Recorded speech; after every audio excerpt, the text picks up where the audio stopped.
ओम नमो भगवते वासुदेवाय। 10वां अध्याय जड़ भरत और राजा रहुगण की भेंट। श्री सुखदेव जी कहते हैं, राजन, एक बार सिंधु सौवीर देश का स्वामी राजा रहुगण पालकी पर चढ़कर जा रहा था। जब वह इक्षुमती नदी के किनारे पहुंचा, तब उसकी पालकी उठाने वाले कहारों के जमादार को एक कहार की आवश्यकता पड़ी। कहार की खोज करते समय दैवश उसे ये ब्राह्मण देवता मिल गए।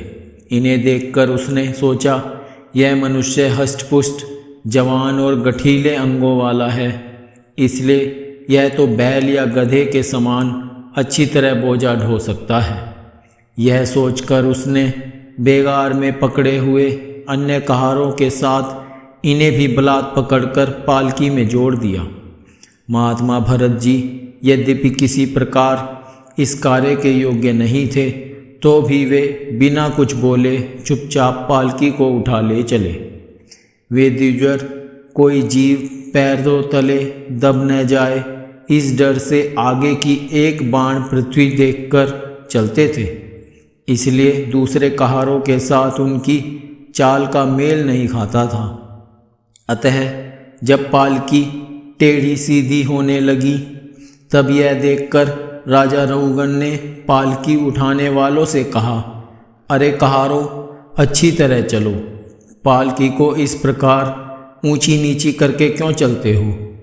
तब अपने स्वामी का यह आक्षेप युक्त वचन सुनकर कहारों को डर लगा कि कहीं राजा उन्हें दंड न दे दे।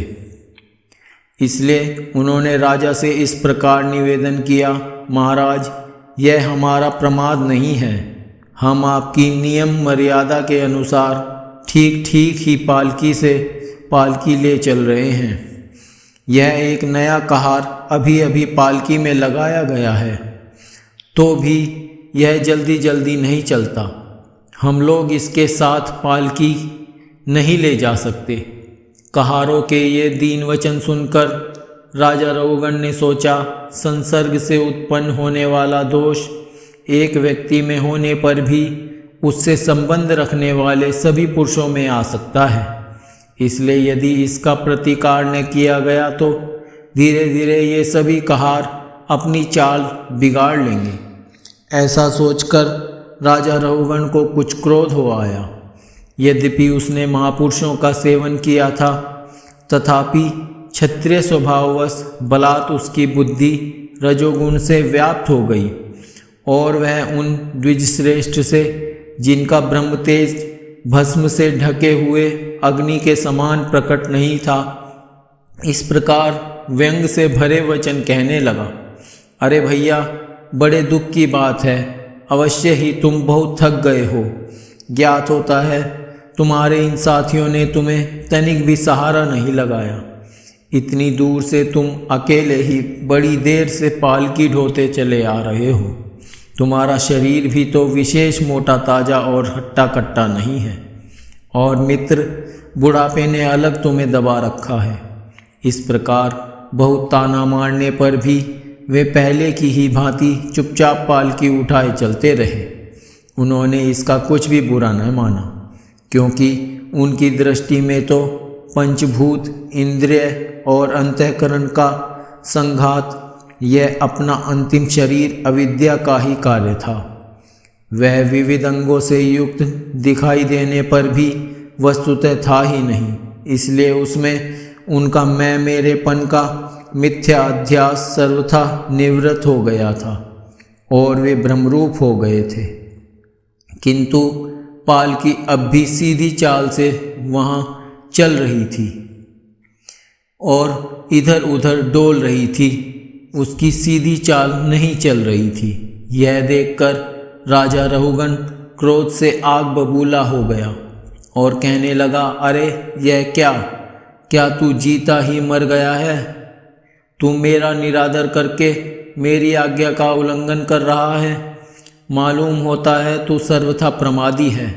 अरे जैसे दंडपानी यमराज जन समुदाय को उसके अपराधों के लिए दंड देते हैं, उसी प्रकार मैं भी अभी तेरा इलाज किए देता हूँ। तब तेरे होश ठिकाने आ जाएंगे। रहुगण को राजा होने का अभिमान था, इसलिए वह इसी प्रकार बहुत सी अनाप शनाप बातें बोल गया। वह अपने को बड़ा पंडित समझता था, अतः रजतमयुक्त अभिमान के वशीभूत होकर उसने भगवान के अनन्य प्रीति पात्र भक्तवर भरत जी का तिरस्कार कर डाला। योगेश्वरों की विचित्र कहनी करनी का तो उसे कुछ पता ही न था। उसकी ऐसी कच्ची बुद्धि देखकर वे संपूर्ण प्राणियों के सुहृद एवं आत्मा ब्रह्मभूत ब्राह्मण देवता मुस्कुराए और बिना किसी कारण का अभिमान किए इस प्रकार कहने लगे। जड़ भरत ने कहा, राजन, तुमने जो कुछ कहा वह यथार्थ है, उसमें कोई उलाहना नहीं है। यदि भार नाम की कोई वस्तु है तो ढोने वाले के लिए है, यदि कोई मार्ग है तो वह चलने वाले के लिए है। मोटापन भी उसी का है। यह सब शरीर के लिए कहा जाता है, आत्मा के लिए नहीं। ज्ञानी जन ऐसी बात नहीं करते।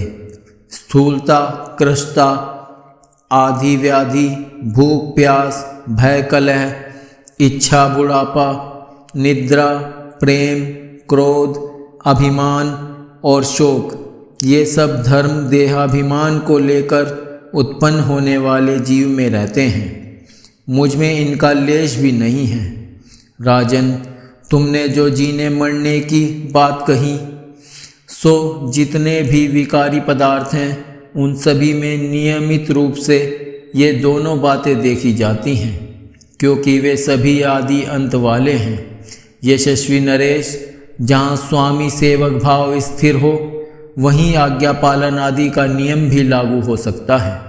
तुम राजा हो और मैं प्रजा हूँ। इस प्रकार की भेद बुद्धि के लिए मुझे व्यवहार के सिवा और कहीं तनिक भी अवकाश नहीं दिखाई देता। परमार्थ दृष्टि से देखा जाए तो किसे स्वामी कहें और किसे सेवक। फिर भी राजन, तुम्हें यदि स्वामित्व का अभिमान है तो कहो, मैं तुम्हारी क्या सेवा करूं? वीरवर, मैं मत उन्मत्त और जड़ के समान अपनी ही स्थिति में रहता हूँ। मेरा इलाज करके तुम्हें क्या हाथ लगेगा? यदि मैं वास्तव में जड़ और प्रमादी ही हूँ तो भी मुझे शिक्षा देना पिसे हुए को पीसने के समान व्यर्थ ही होगा। श्री सुखदेव जी कहते हैं, परीक्षित, मुनिवर जड़ भरत यथार्थ तत्व का उपदेश करते हुए इतना उत्तर देकर मौन हो गए। उनका देहात्म बुद्धि का हेतुभूत अज्ञान निवृत्त हो चुका था, इसलिए वे परम शांत हो गए थे। अतः इतना कहकर भोग द्वारा प्रारब्ध क्षय करने के लिए वे फिर पहले के ही समान उस पालकी को कंधे पर लेकर चलने लगे। सिंधु सोवीर नरेश रहुगण भी अपनी उत्तम श्रद्धा के कारण तत्व जिज्ञासा का पूरा अधिकारी था। जब उसने उन द्विजश्रेष्ठ के अनेकों योग ग्रंथों से समर्थित और हृदय की ग्रंथि का छेदन करने वाले ये वाक्य सुने, तब वह तत्काल पालकी से उतर पड़ा। उसका राजमत सर्वथा दूर हो गया और वह उनके चरणों में सिर रखकर अपना अपराध क्षमा कराते हुए इस प्रकार कहने लगा, देव, आपने द्विजों का चिन्ह यज्ञोपवीत धारण कर रखा है। बतलाइए, इस प्रकार प्रच्छन्न भाव से विचरने वाले आप कौन हैं? क्या आप दत्तात्रेय आदि अवधूतों में से कोई हैं? आप किसके पुत्र हैं? आपका कहाँ जन्म हुआ है और यहाँ कैसे आपका पदार्पण हुआ है?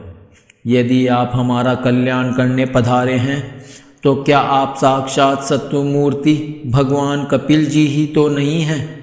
मुझे इंद्र के वज्र का कोई डर नहीं है, न मैं महादेव जी के त्रिशूल से डरता हूँ और न यमराज के दंड से। मुझे अग्नि, सूर्य, चंद्र, वायु और कुबेर के अस्त्र शस्त्रों का भी कोई भय नहीं है, परंतु मैं ब्राह्मण कुल के अपमान से बहुत ही डरता हूँ। अतः कृपया बतलाइए, इस प्रकार अपने विज्ञान और शक्ति को छिपाकर मूर्खों की भांति विचरने वाले आप कौन हैं? विषयों से तो आप सर्वथा अनासक्त जान पड़ते हैं। मुझे आपकी कोई था नहीं मिल रही है। साधो, आपके योग युक्त वाक्यों की बुद्धि द्वारा आलोचना करने पर भी मेरा संदेह दूर नहीं होता। मैं आत्मज्ञानी मुनियों के परम गुरु और साक्षात श्री हरि की ज्ञान शक्ति के अवतार योगेश्वर भगवान कपिल से यह पूछने के लिए जा रहा था कि इस लोक में एकमात्र शरण लेने योग्य कौन है। क्या आप वे कपिल मुनि ही हैं जो लोगों की दशा देखने के लिए इस प्रकार अपना रूप छिपाकर विचर रहे हैं। भला घर में आसक्त रहने वाला विवेकहीन पुरुष योगेश्वरों की गति कैसे जान सकता है। मैंने युद्धादि कर्मों में अपने को श्रम होते देखा है, इसलिए मेरा अनुमान है कि बोझा ढोने और मार्ग में चलने से आपको भी अवश्य ही होता होगा। मुझे तो व्यवहार मार्ग भी सत्य ही जान पड़ता है, क्योंकि मिथ्या घड़े से जल लाना आदि कार्य नहीं होता। देहादि के धर्मों का आत्मा पर कोई प्रभाव ही नहीं होता, ऐसी बात भी नहीं है। चूल्हे पर रखी हुई बटलोई जब अग्नि से तपने लगती है तब उसका जल भी खौलने लगता है और फिर उस जल से चावल का भीतरी भाग भी पक जाता है। इसी प्रकार अपनी उपाधि के धर्मों का अनुवर्तन करने के कारण देह, इंद्रिय, प्राण और मन की सन्निधि से आत्मा को भी उनके धर्म श्रम आदि का अनुभव होता ही है। आपने जो दंड आदि की व्यर्थता बताई, सो राजा तो प्रजा का शासन और पालन करने के लिए नियुक्त किया हुआ उसका दास ही है। उसका उन्मत्तादि को दंड देना पिसे हुए को पीसने के समान व्यर्थ नहीं हो सकता, क्योंकि अपने धर्म का आचरण करना भगवान की सेवा ही है। उसे करने वाला व्यक्ति अपनी संपूर्ण पाप राशि को नष्ट कर देता है। दीनबंधो, राजत्व के अभिमान से उन्मत्त होकर मैंने आप जैसे परम साधु की अवज्ञा की है। अब आप ऐसी कृपा दृष्टि कीजिए जिससे इस साधु अवज्ञा रूप अपराध से मैं मुक्त हो जाऊं। आप देहाभिमान शून्य और विश्व बंधु श्री हरि के अनन्य भक्त हैं, इसलिए सब में समान दृष्टि होने से इस मानापमान के कारण आप में कोई विकार नहीं हो सकता। तथापि एक महापुरुष का अपमान करने के कारण मेरे जैसा पुरुष साक्षात त्रिशूल पाणी महादेव जी के समान प्रभावशाली होने पर भी अपने अपराध से अवश्य थोड़े ही काल में नष्ट हो जाएगा।